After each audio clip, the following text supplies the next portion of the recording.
So we're going to start off. This is the title screen for Crusader Kings. So the first thing to notice is down here in the bottom left corner, we have the version number.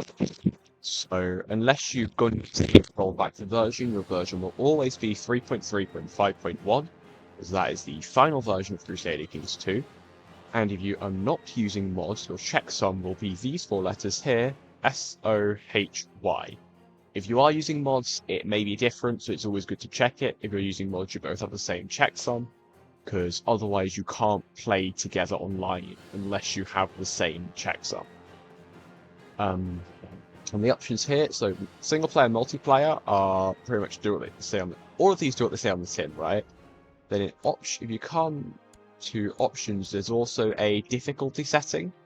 So if you turn the difficulty onto easy, you have your morale of armies get boosted, you have more fertility, the AI's morale of armies gets debuffed. Very hard means your armies have less morale, the AI has just much stronger armies and more tax. Generally, you just leave this on normal, but if you are sort of desperate for a challenge or you're really struggling, then it can be worth moving down or moving up. Controls, just leave all these on default. Audio, you can mess to get the mix you want, which is what I've done here. But yeah, and then video, you tend to just leave this on default, although I have upped my UI scale to 1.3 because I tend to find that the default UI scale is really small on a computer for some reason. But with that out of the way, get in, and now it's important to note, Crusader Kings 2 is a bit old and a bit buggy. So if you go into single player and then back out and then try and enter multiplayer, it does not work. You have to reload the game to go into multiplayer. But we will start off, we will enter single player, and we are going to start a completely fresh game. I do have a few of the DLC, so these leftmost two start dates here are unavailable in the base game of Crusader Kings 3, but the Iron Century is available, the High Middle Ages are available, and so are the Late Middle Ages. You can also pick literally any single day between 1066 and 1337 to start. Now, the very, very first thing you're going to want to do is come here and select this realm's map mode, because now you can see every nation is coloured on the map. And if you do this, you can control click and it shows you the vassals. So all of these people, Saxony, Swabia, Bohemia, Bavaria, and all the rest, they are all under the Holy Roman Empire. And you can show the top level title again by shift right clicking. The mouse wheel will zoom you in and out, or if you don't have a mouse, you can do the same thing with page up and page down to zoom in and out as well. Now, for this particular tutorial, I am going to select, I'm going to place the Holy Roman Empire, Kaiser Heinrich. If you are a beginner, I would suggest Mumu down here, King Murchad in 1066. Because Ireland is a very safe place and he is the strongest power there, and it's just a very good place to learn the game. I'm going to play here because there's a lot I can show you as the Holy Roman Empire. But the other really popular start, which is potentially not as beginner friendly, is if we go into the 867 start date. Heistein of Retz here is a legend in the Crusader Kings community. He is just like the man, the myth, the legend himself. Everyone in sort of the Crusader Kings community has at least heard of this man. But we're going to go back to our focus for today, which is this tutorial. We're going to select as Kaiser Heinrich. And now, I'm assuming if you come to watch this guide, you at least have an idea what Crusader Kings is, but just in case you don't, Crusader Kings is a grand strategy game. And uniquely to Crusader Kings, you play as a dynasty. You do not play as a single ruler or a single nation. Once you die, you go to your children. You play as that dynasty, so that could take you like all the way around the world. or it could keep you in the same county for centuries. But that is a very unique aspect of this game, and it's one of my favourite aspects of this game as well. Now, my head is covering it, but just underneath my head here, there is a button that says play. So that's what we're going to do. This little button here is the ruler designer, which is a DLC feature, which I argue should be base game, but I'm not going to cover that today. And the first thing we are greeted with now is this screen, which is the game rules screen.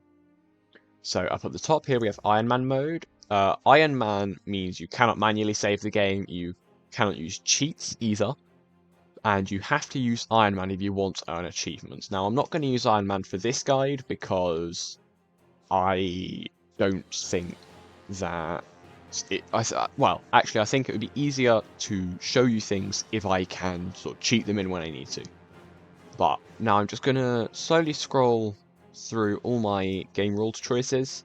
If you you feel free to pause and copy these. They are by no means necessary. These are just what I think makes the game most fun. And a lot of what these describe we will cover soon. Like we'll get to in the rest of this guide, but I'm just gonna quickly scroll through all of these. There are some settings that you can change, like for example this one here, assassination. If I change it to direct action, then it disables achievements. So just keep an eye on that if you want to earn achievements. Make sure your settings are valid. It'll tell you down here whether you can earn achievements or not, so you should always be able to tell, but it's a nice thing to keep an eye on if you need it. I'm just going to finish scrolling through here. If you have any questions about why I've chosen any of these settings, then feel free to ask. But otherwise, we will simply load into the game.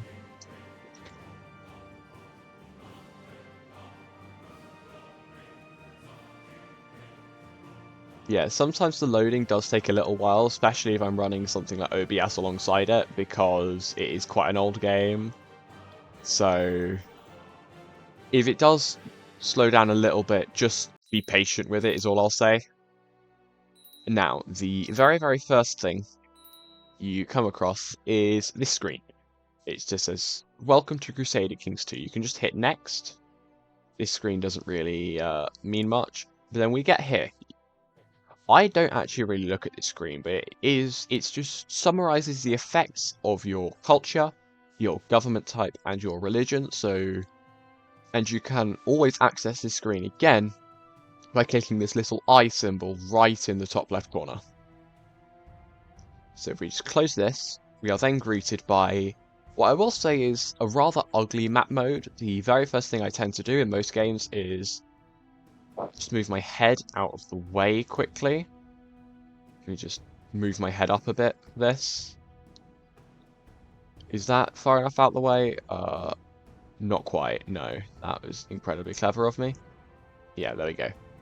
So, first one is the realm map mode. This is where you will spend the majority of your time. This shows all the countries, right? And if you, as I said, if you zoom in here, these thicker lines show your internal divisions. Then if you control click, you can see them coloured in. Then you control right click, they get hidden again. You notice as I zoom in, some of these counties are darker now. These are counties that are under fog of war. You can only see what's happening in your counties, in counties that border your counties, and in counties where one of your councillors are working, and we will get to councillors soon. But for now, let's run through the rest of the map modes really quickly. The next one over is diplomatic relations, so all the yellow ones here are people I have a casus belli or a cause for war on, and the grey ones are the ones I have a non-aggression pact with. There are also colours for other things such as tributaries or alliances, and if you click on another country, you can see who they have relations with. So, for example, the King of France here has a casus belli on England and on me, and on these counties down here in Spain. Or, for example, the Byzantine Empire is red here because they are actively at war with the Seljuks, and they have a bunch of other people they can declare war on, so hence all these countries in yellow. The next one across is the religion map mode. This just shows you what religion each county is. Some of them here will be striped. So for example, these are Catholic counties under Muslim rule.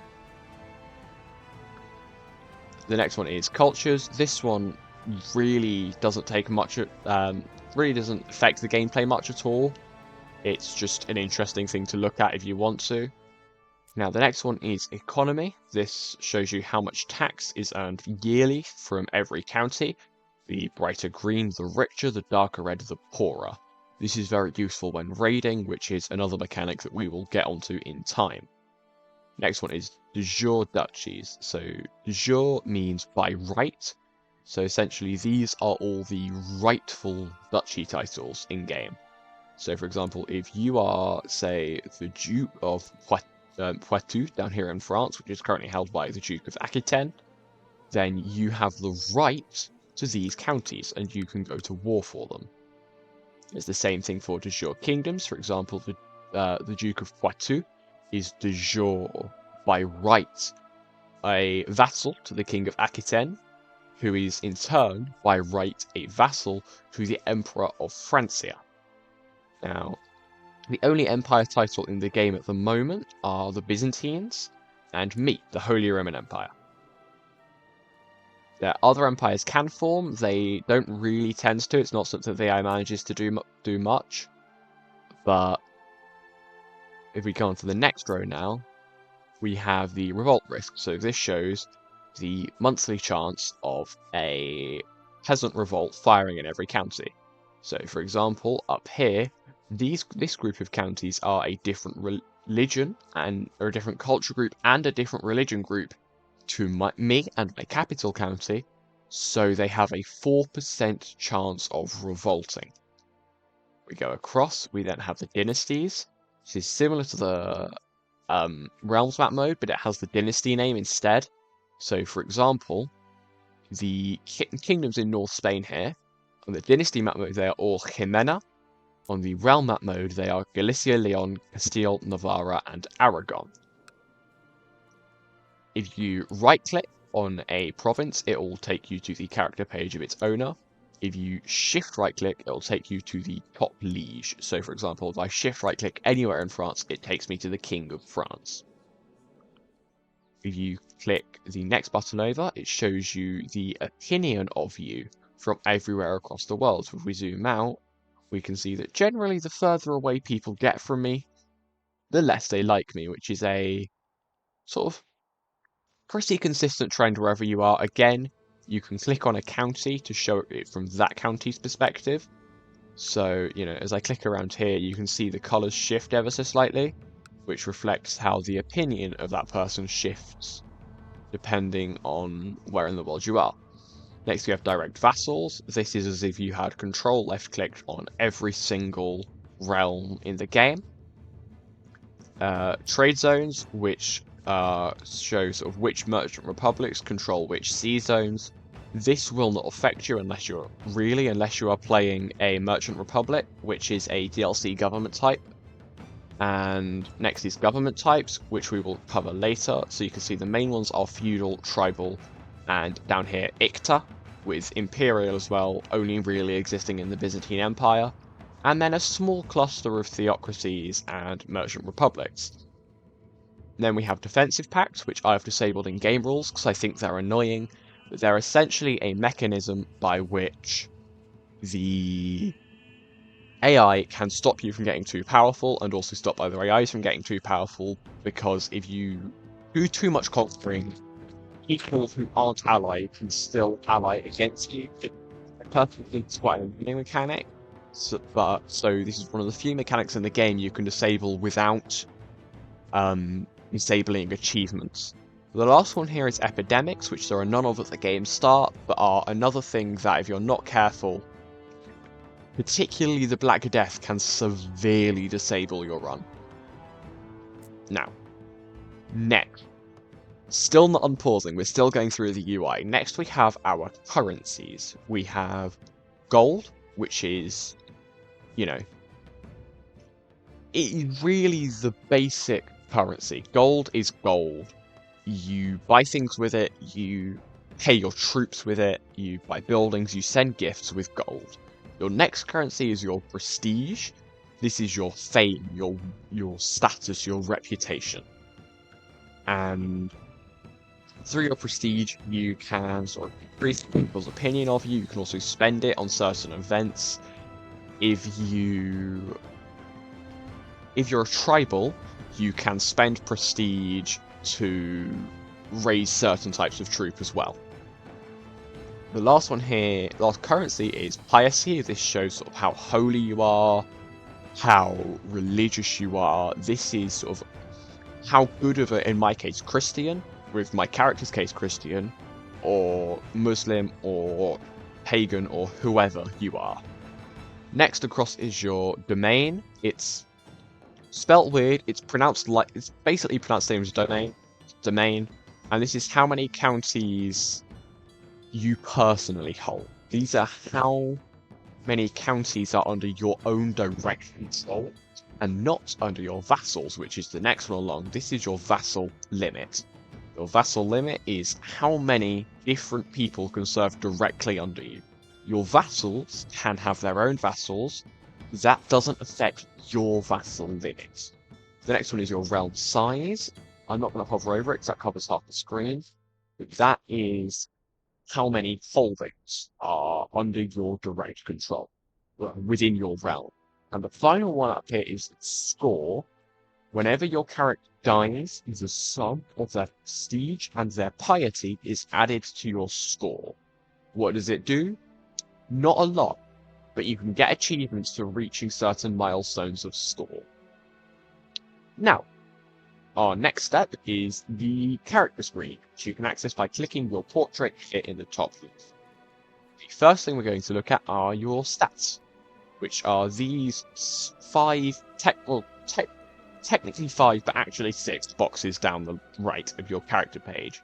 The top one is diplomacy, which is, if you want a D&D analogy, this is your charisma. This is how good you are at making friends and influencing people. This is your persuasive and, in some cases, seductive power. Next down is martial. This is not so much your fighting ability, which is a different stat. This is your strategic ability. This is your ability to plan and win wars and command battles. Next down is your stewardship. This is how good you are with money. Higher stewardship means more income, and it also means you can personally hold more counties. Higher stewardship means higher domain limit, higher diplomacy means higher vassal limit. Next is intrigue. This is your backstabbing ability. This is plotting, this is murder schemes, this is in some cases seduction as well. This is just sort of how good you are at conniving and sort of lurking shadows. The final main stat is learning, which is your, I would say education, kind of. It's not really education, it's more sort of how religiously attuned you are. So priests tend to have higher learning. Priests can also do loads of other things, we'll get onto that. But yeah, your learning is boosting your piety, and it is just generally the higher learning you have, the more religious characters will like you. The final stat here is not a main stat, but it is your personal combat skill. This is your physical prowess. This is in a one-to-one duel with this axe or whatever it is in your hand. However, having a higher personal combat ability does not mean you win a duel. Having a higher personal combat ability greatly increases your chances of winning a duel, but I have had characters with, you know, because anything above sort of 30, 40 personal combat ability is insanely high. I've had characters with 60, 70 personal combat ability die in a duel to a, like, one-handed blind man. So having a higher personal combat ability does not make you automatically win. The Next thing there's one extra thing you can see on here that in the list of currencies is your army size. So you have a breakdown in that little pop-up box which shows you your domain. So these are the ones that you personally pay for. If you raise those levies, you personally pay for them. Your levies being your sort of peasant militia. You can raise your vassal levies as well, but the issue with that is that raising vassal levies for too long causes them to lose opinion of you, which I believe happens at a rate of 1 opinion per 60 days of levies raised. You also have fleets, which you need to ferry your ground troops around, because as we all know, people can't walk on water. So for example, if we find William the Not Yet Conqueror over here in Normandy, he has 15,000 troops because he has event-spawned armies to try and make sure he actually wins the war, but he also has an event-spawned fleet of 180 ships, which when combined with his own and his vassal fleets, give him a sum total of, I believe that is 213 ships to ferry those forces from Normandy into England. So, now we've got the character sheet out of the way, it's time to look at our traits. Every character, at least every adult character, adulthood in Crusader Kings is reached at age 16. Adulthood, when you reach adulthood, you gain a education trait. So, Skilled Tactician, for example here, is a tier 3 martial trait. Each of the 5 main stats, so Diplomacy, Martial, Stewardship, Intrigue, Learning, has an education trait, each of which have 4 tiers, which are shown by the number of stars on the trait icon. With the Holy Fury DLC, Christian Catholic characters can be cracked. Bishop, the highest bishop in my battlefield, for example, my character, which are your virtue traits and your sin traits. So virtue traits have this green background, and sin traits have a red background, and they correspond to the 7 virtues and the 7 deadly sins. Each virtue trait and each sin trait has a number, so for example, kindness is virtue trait number 6, gluttony is sin trait number 2, and pride is sin trait number 7. You cannot have, for example, both virtue trait 7 and sin trait 7, because those are humble and pride, which are opposite traits, and opposite traits are mutually exclusive. So you cannot be brave and craven, you cannot be brawny and frail, you cannot be proud and humble, you cannot be strong and weak. So almost every trait will have an opposite. For example, this other trait here, which is just a generic personality trait, which is cynical, the opposite of cynical is zealous. The only traits that do not have a direct opposite are lifestyle traits, which you can only have one lifestyle trait. My character does not currently have any. You gain lifestyles from just living and doing things, and sort of gaining life experience usually eventually grants you a lifestyle trait. Now up here are 2 little blue circles. One is ambition. You will have this base game without DLC, but without DLC you actually have a few more choices for ambition, because without DLC, if you have a low stat, like for example my 3 in stewardship or 3 in learning, you can get the trait you get the ambition to improve learning, or improve stewardship, or improve whatever stat it is you are low on. Without that, you have still some options. So for example, my character, because he wants an heir, is going to choose the ambition to have a son. Choosing the ambition to have a son or have a daughter will gain you a 25% fertility bonus. And you also get a reward for completing the ambition. So for example, the reward for completing have a child ambition is 10 piety, which isn't a lot, because it's a very easy ambition to complete, whereas the reward for becoming exalted among men means all your vassals will like you more, and I believe you gain a stewardship bonus. The reward for making a friend gives you a permanent +1 diplomacy and a temporary +2 diplomacy buff. I'm going to choose to have a son. Now, with the Way of Life DLC, which is one of my favorite DLCs in this game, you have the option to choose a focus, and this replaces the stat increase ambitions. So going clockwise from the top, we have business, which gives you a +2 stewardship and a +20 city vassal opinion. And this also has, so every lifestyle has a series of unique events that go with it. And this one also has an event chain where you go to a foreign land to establish a trade route, which is, if you can afford it, a very profitable event chain in the end, but it does require some upfront investment. Next one round is rulership, which is probably the most generic one. It's just essentially your character is trying to rule as best they can. There's not much more to it than that. The next one is intrigue, which lets you spy on people and try to free people from captivity. It gives you more intrigue and more plot power, and it is generally the backstabbing half of intrigue. The next intrigue one is seduction, and seduction is, it says seduction. This gives you the option to launch a seduce scheme on somebody.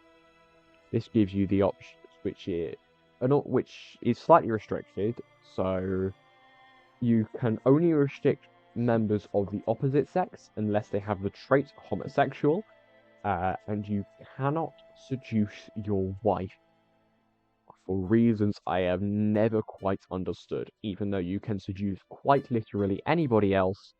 Yes, I think that includes your own children, but I've never tried it. Next is hunting, which it gives you a martial bonus and a health bonus. And this also gives you one of my favorite events, because you are able to get a dog, which is really cute. Next is war. This lets you duel your rivals and it gives you a bonus to your martial ability. And also a bonus to your personal combat ability.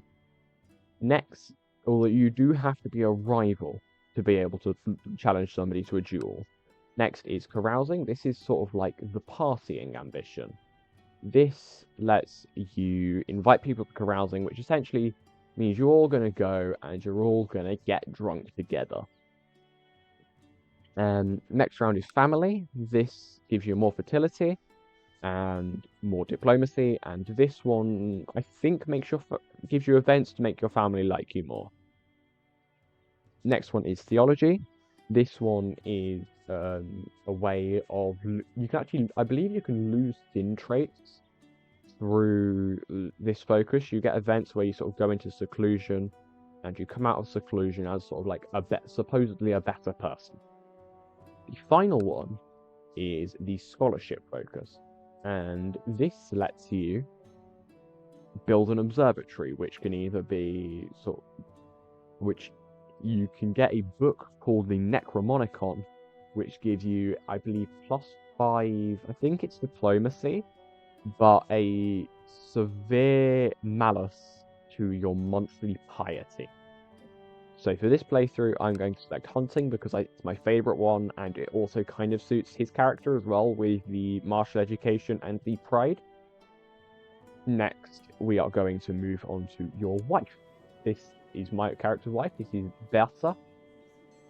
She is the brother to the Duke of Savoy, and you can see here her own education traits. Her education and traits. We share a lot of traits.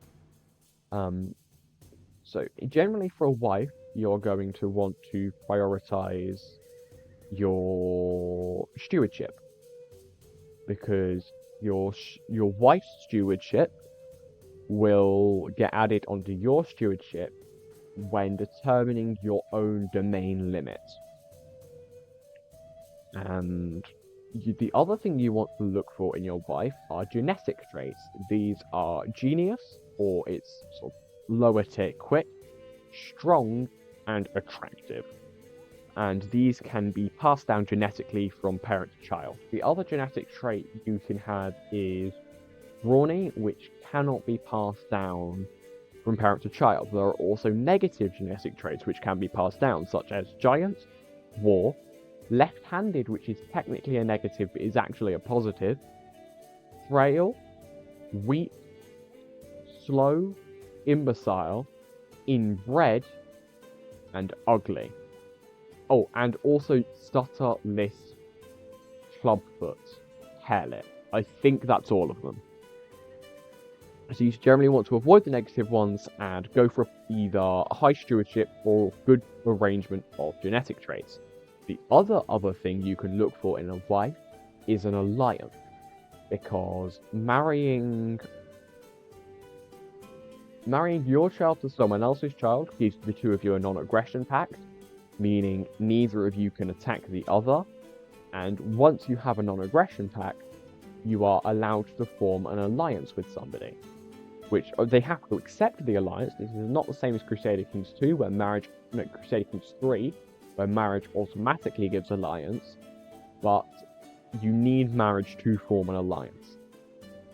Your kids, which my character currently doesn't have any of, can be married off for alliances, and there will be like a little checkbox that around here which says control marriage, and that basically says, if you tick that, you're basically saying only I get to decide who my child marries, which generally you're going to want to click that because you are going to want to be the person who decides who your children marry.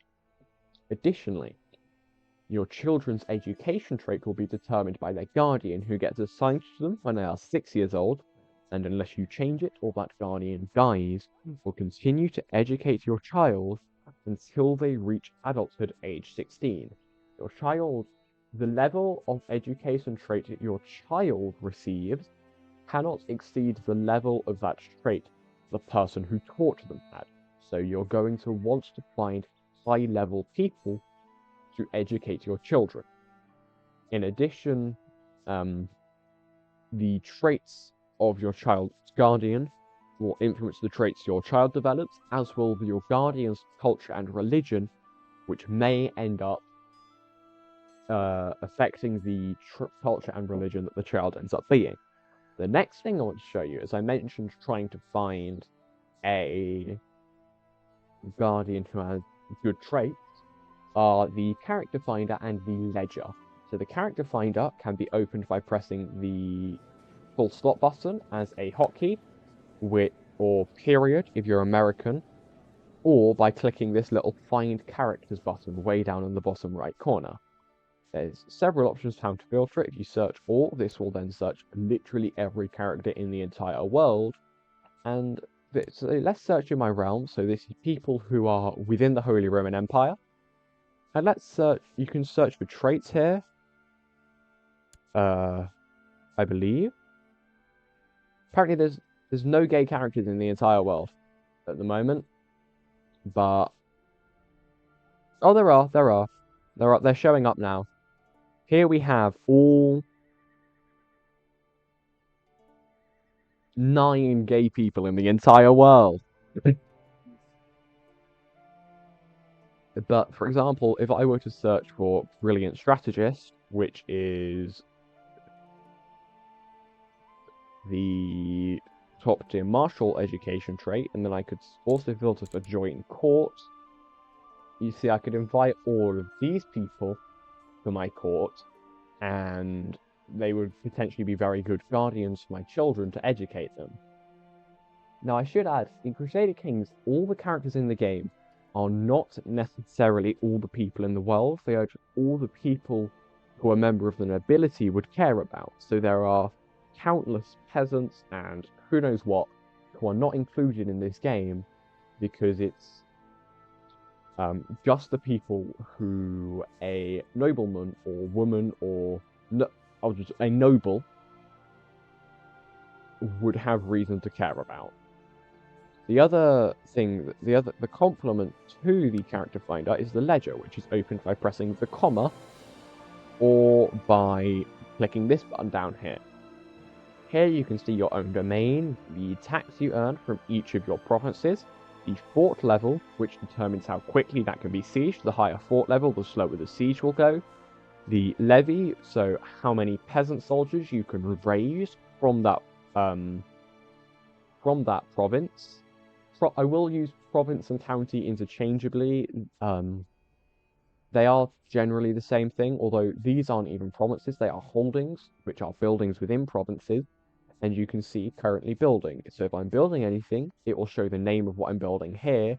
Otherwise, these +2s just mean there are 2 things I can build there. The next page of the ledger shows all the holdings in my realm. The next thing are all the levies from my realm. I don't tend to use these pages. This is the religions page, which I use quite a lot. You can see the name of every religion. So religions that have their icon in red are a heresy of whichever religion has the same icon but not in red. So for example, Lollard has the red Catholic cross because it's a Catholic heresy. You can see each religion's head. You can also see each religion's moral authority. The higher the moral authority, the more things you can do with that religion. And you can see the size, which is in how many counties that religion is the main religion. It's the same thing you can see by clicking on the religion's map mode.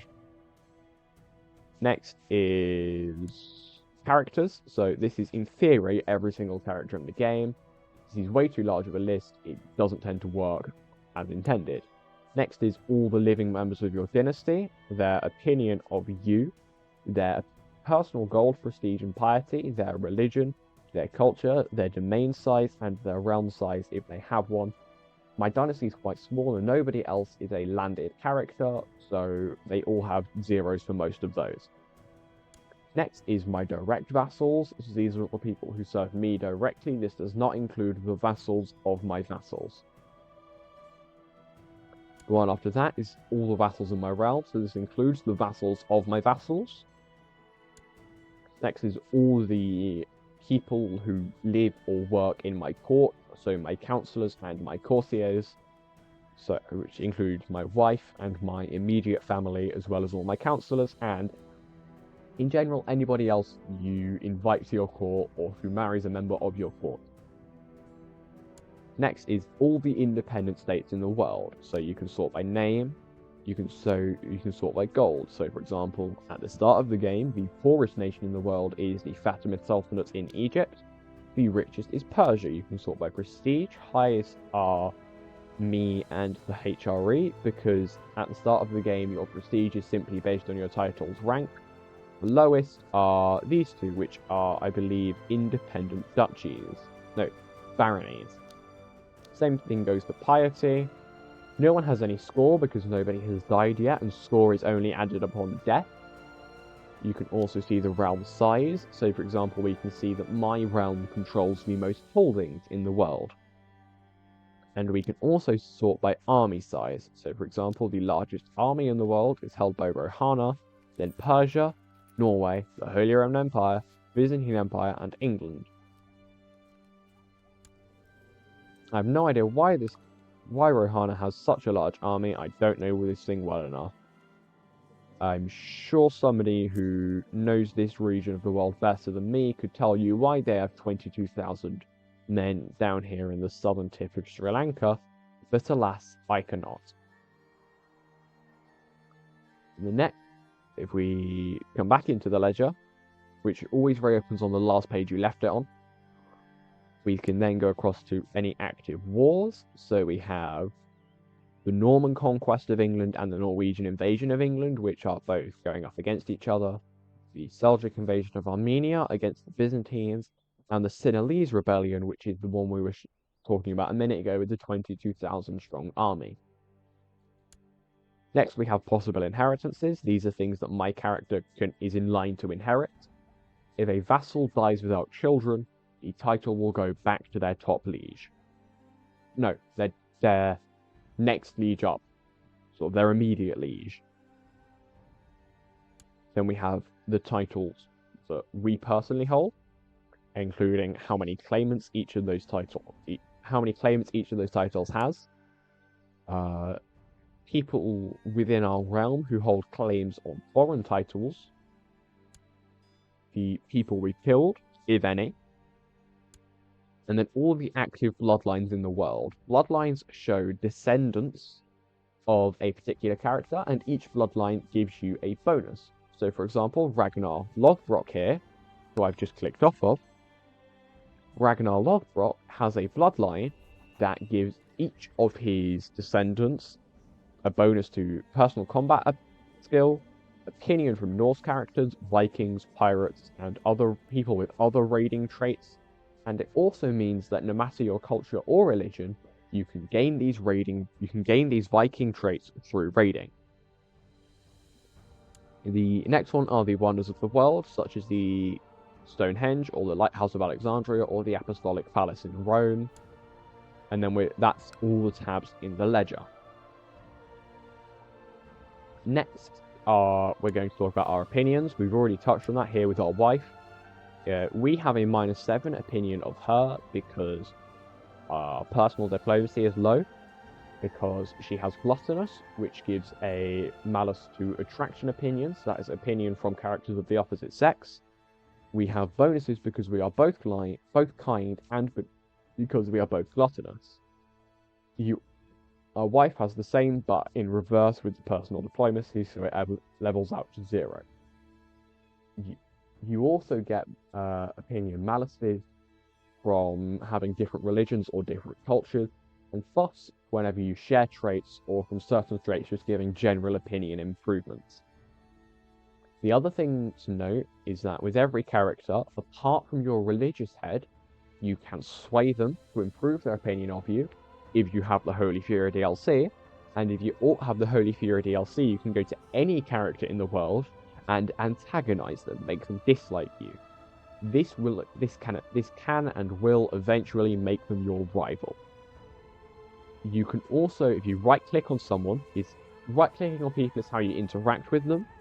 You can send them a gift to improve their relationship with you as well. As I mentioned, if you pick the intrigue lifestyle, you can take a scheme to seduce somebody, which will make them your lover. If your wife finds out you have a lover, that your wife can then become your rival. There's a relations tab here which shows all your friends, all your rivals, all your lovers, and anybody you are affiliated to through marriage. So this here shows my brother-in-law, my sister-in-law, and my other brother-in-law.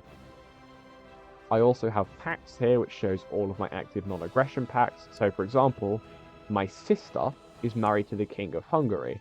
So I can go to the King of Hungary and offer him an alliance, which he won't accept because he has political concerns over an alliance. But he can't attack me because we have a non-aggression pact through my sister marrying him. Or rather being betrothed, as he is only 13, he cannot marry yet, because the game does not check for age when determining if you can have children. It only checks for whether you are married and whether you are under 45, because in this game, women become infertile the day they turn 45. If you become someone's rival and you have the dual way of life, you can duel them. No, sorry, not duel. You have the war lifestyle. You can duel them. You can also declare war on them with a unique casus belli, which are the causes for war. Next, your titles. There are 2 types of titles. The jeu, which we touched on with the map modes, these are the rightful titles. So, for example, the Duchy of Normandy, which is up here, is rightfully part of France. But if William wins the war and conquers England, Normandy will be de facto part of England. So de jure means by right, de facto means in reality. So for example, this county of Zeeland, the Old Zealand, is de jure part of the Netherlands, which is part of the HRE, but is de facto part of France. The title is de jure your king, part of your realm, but de facto part of another. You can declare a de jure war for a single county at a time. if an entire duchy, or in some cases an entire kingdom, is under a non-de jure title of a higher tier for a long enough period of time, it can undergo what is called de jure drift and move to become part of that new title. So, for example, if I control the entirety of the Kingdom of Italy for, with my game rules, 50 years, the Kingdom of Italy would stop being part of the Empire of Italia and become rightfully part of the Holy Roman Empire.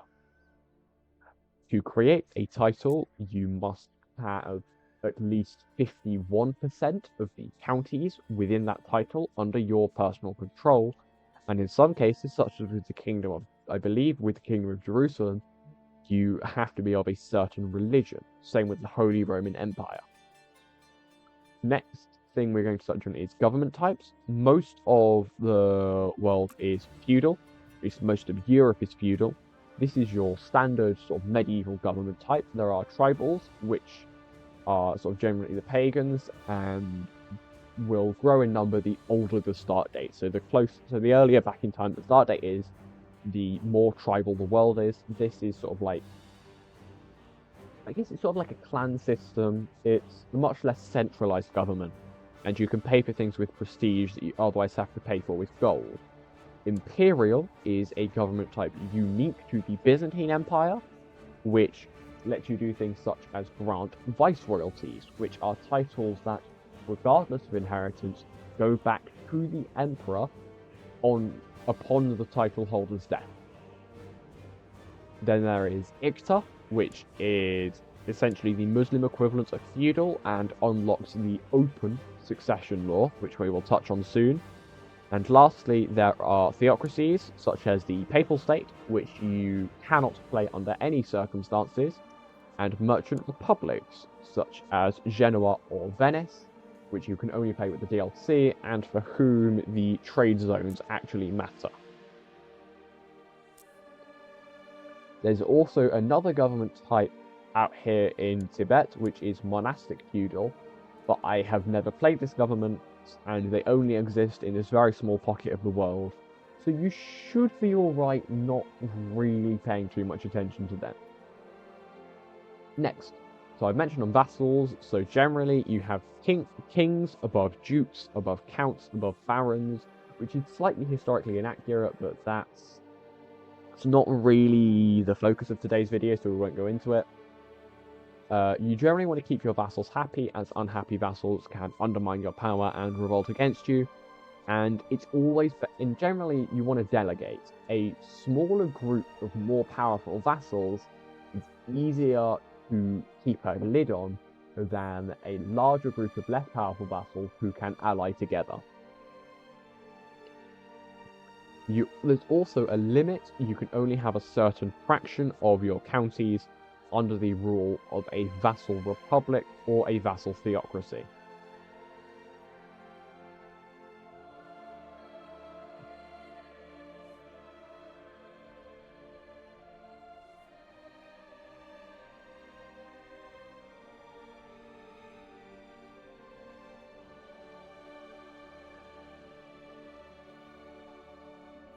Right.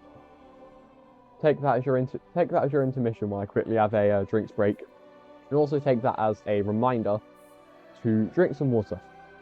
You can navigate the map using the arrow keys or just by pushing your cursor to the edge of the screen to push the cursor around. Next, we are going to look at these towns at the top. So we're going to start with the council. So you have a chancellor, a marshal, a steward, a spymaster, and a court chaplain.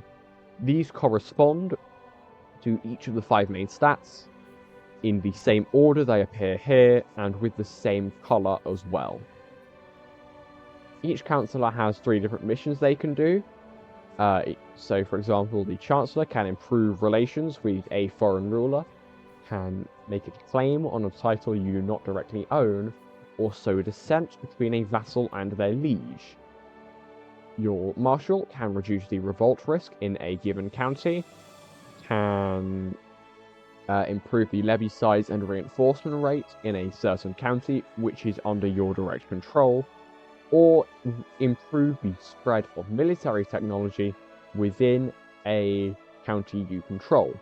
Your steward can increase the tax in a county you control, can oversee construction and improve build speed in a county you control, and increase the rate of economy tax spread in a county you control.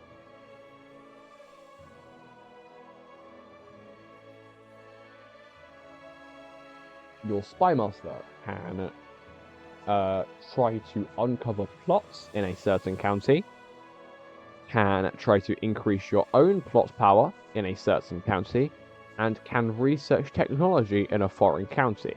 I always send my spymasters to research technology in Constantinople than for no other reason than it was a suggestion in the very first beginner's guide I ever watched, and now I take that as sort of gospel truth. Lastly, your court chaplain has the mission to proselytize a county in your realm that is not of your religion and convert it to your religion. This is the one I use most often. He also has the job to increase the rate of technology spread, cultural technology spread, and to improve relations with a religious figure. So that is a bishop or religious head. So I'm just going to quickly assign all my councillors. I tend to send my steward to collect taxes, my marshal to train the troops, and my chancellor in this case I'm going to send to fabricate a claim on Venice.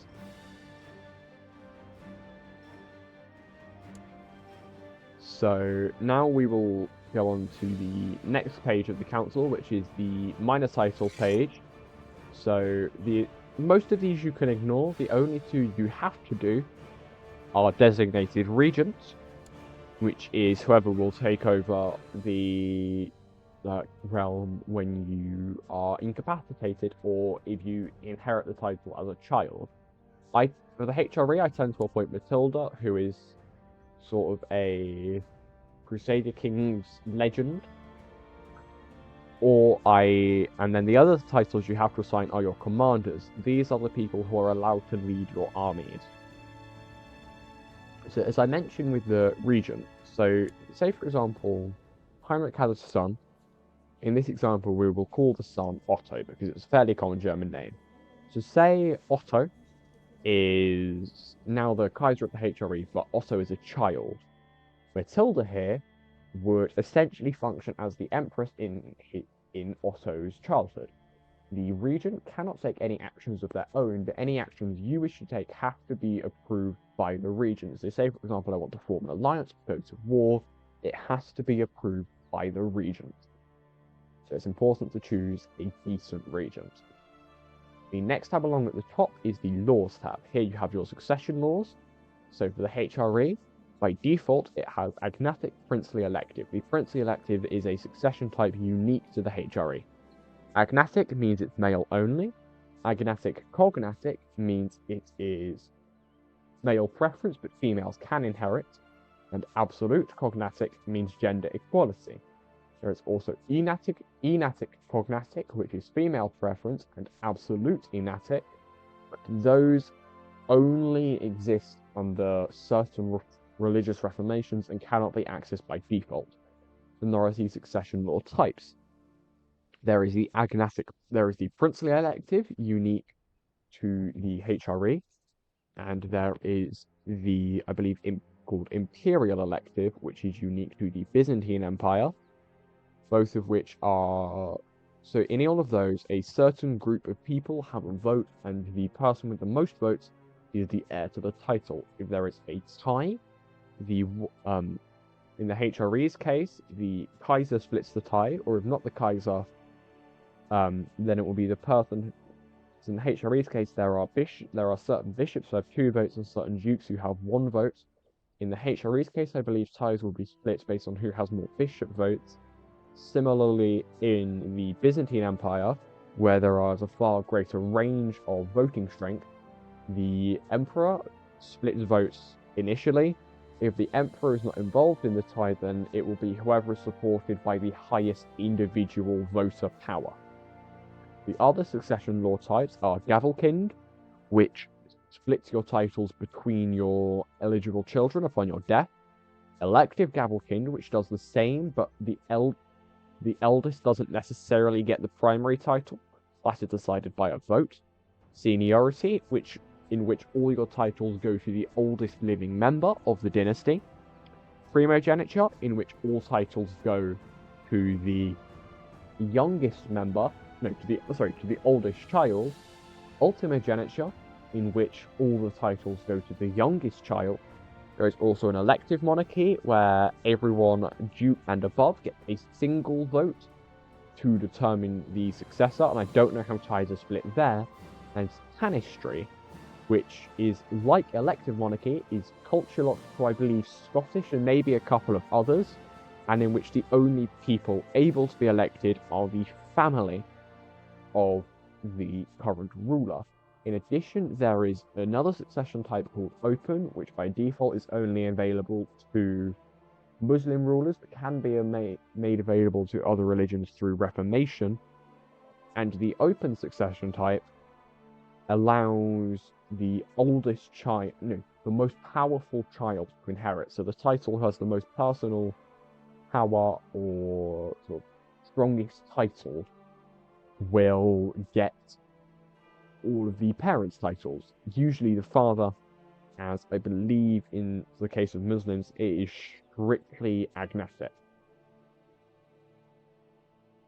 The next one along the top is the technology. You earn no technology if you are below the rank of Duke, and these let you improve things in your county. So, for example, this military organization tech allows me to have more army and morale, more global supply, which increases the amount of troops I can have in a county, as well as boosting my retinue capacity. The economy techs sort of advance your economy, advance your sort of ability to build and spend, and the cultural techs increase people's opinion of you, increase your prestige, and also unlock certain laws as well.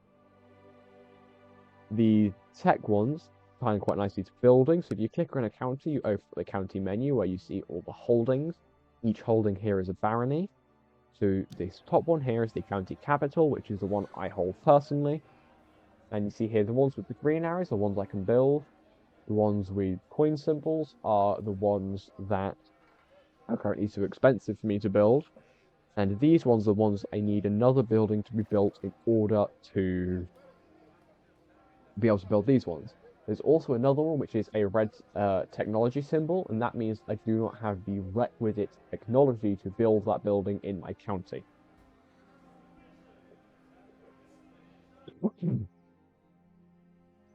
The next tab along at the top is the military, so here we can see our personal levies and our vassal levies and any hired levies.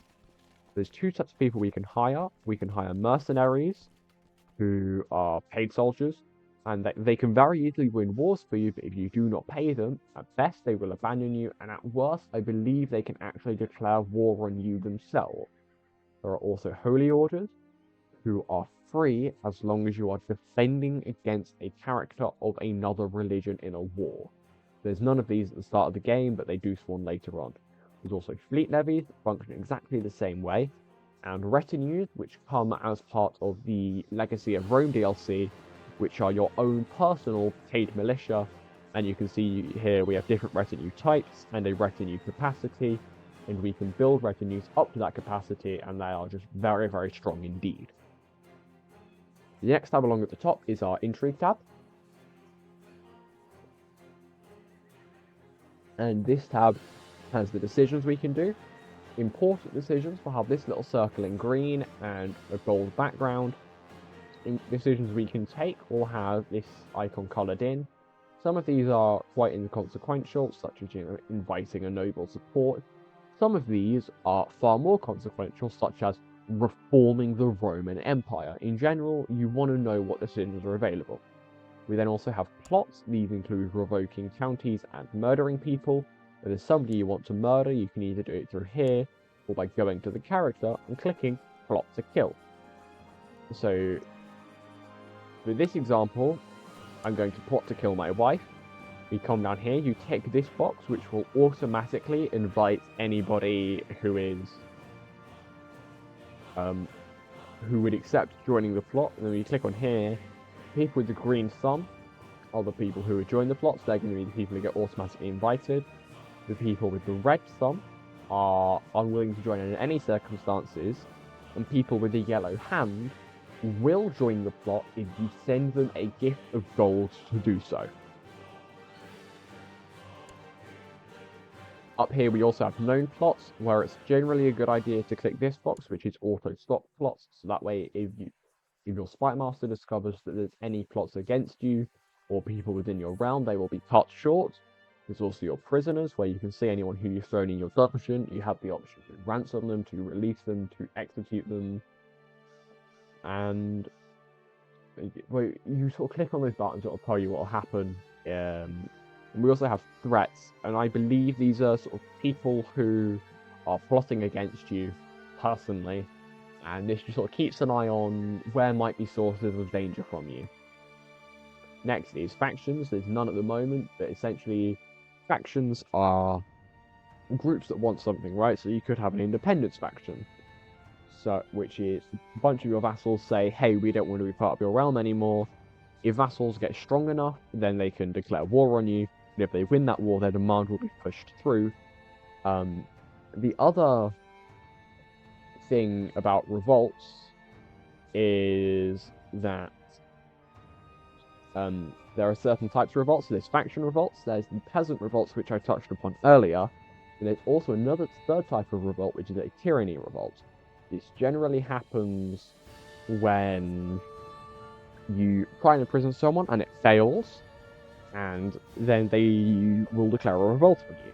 And if you lose this revolt, your character will be deposed, and the title will pass to the next in line. The next tab along is the religion tab, where you can see if you're Catholic, you can see any saint, and you can interact with the Pope, and also see all your vassal bishops. For pagans, it gives you the option to reform the religion. It also shows your moral authority and any effects under your religion and the icon for your religion. It also shows, in some cases, your holy site. And if you are Orthodox, it will change this map mode to I believe it's a unique map mode where it shows all of the patriarchs in the world. Finally, there are the secret societies, and so all of these. So this is a pagan warrior lodge, which I'm not eligible to join, but if you are a tribal pagan, or you can join your religion's warrior lodge, and that will give you bonuses depending on your rank. And you rank up, or you sort of gain points to rank up over time, and also through completing missions, which will be given to you by the leader. And the higher rank you are, the more benefits you get. For example, if you reach the top tier of the Germanic Warrior Lodge, you become unable to die from injury in battle. Now we can close that, and now it's time. So we've already touched upon how to raise your army. If you want to wage war, you need a casus belli, a cause for war. Now these come in many forms. If you are a pagan, then you can get a subjugation casus belli and another pagan, which takes all of their titles and makes them part of your realm. There's also county conquest, which conquers a single border county, which there are two types of, one for Muslims, one for tribal unreformed pagans. There are de jure conquests, where you are taking a title that is rightly yours. There are holy wars, which organized religions can do against heretics and people of other religion groups, which are for entire duchies. But if you do declare a holy war, then any neighboring rulers of the religion of the character you are attacking will also join the war on the defensive side. There is a special type of holy war called a Great Holy War, which are your crusades and your jihads, and whichever other religion tries to declare them, and those will involve most independent rulers of that religion attacking a single target. There are also, for unreformed, I think particularly Vikings, there are prepared invasions, which you gain forces over a period of time and then declare war before a deadline for a kingdom. And there's also rivalry wars, and there's also wars for free captives, And additionally, if you reform a religion to have the bloodthirsty gods tenet, once you reach the highest level of the blood trait, I believe it's called Hemophant or Hemoarch, you can declare a blood war, or I think it's called a flower war, which essentially is a war to kill as many people as possible.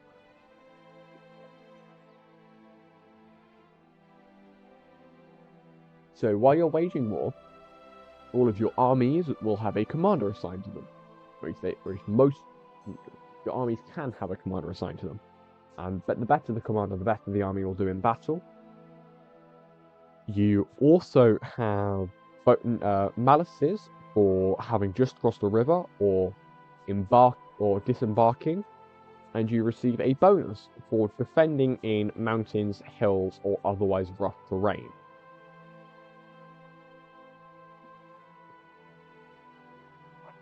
So, and then the other thing you can do is when you have a claim, is if you're both tribal and perhaps both unreformed pagans. If you have a strong claim on a title, you can do a strong claim duel for that, which is a duel to the death. If you win, you take the title you have a claim on. If you lose both the claim and your life. If a strong claim can be passed down to your children, where it will become a weak claim, which will then not be passed down. Some weak claims can be passed down, depends how you get them. If we touch back on the bloodlines as well, which I mentioned earlier, certain bloodlines are historical bloodlines, which will spawn in at the start of the game. But if you have 5,000 prestige, you can choose the ambition. So for example, if I cheat myself to have 5,000 prestige, and I believe the command is clear ambition. Nope, okay, I can't remember what it is. There's a command to clear ambition which I could use, and if I would then select the ambition to forge a bloodline, which there's sort of a list of tasks you could do. If you complete one, you get a nickname and a bloodline, which can then be inherited by your descendants. There's also some bloodlines which can be forged by event. So, for example, the recipient of the first Crusader Kingdom will get the Crusader King bloodline. Or if one of your ancestors becomes a saint, you will get their saintly bloodline. Or if you complete a warrior lodge like grand quest, which can be reached under certain circumstances, then you can also get a bloodline from that as well.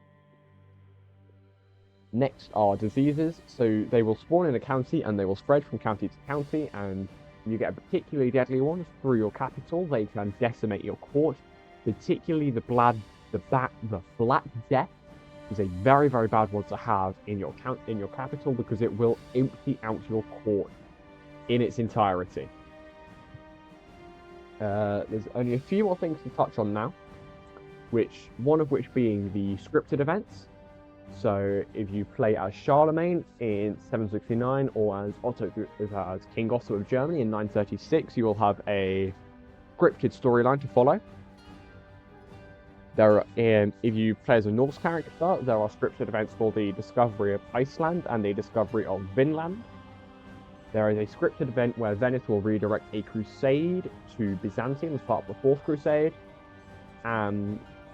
There is also a scripted event for the arrival of Genghis Khan, and depending on your start date, the rise of Seljuk, the rise of Timur, and the rise of Ghaznav, which is here as well in this start date, because these are the Turkic conquerors.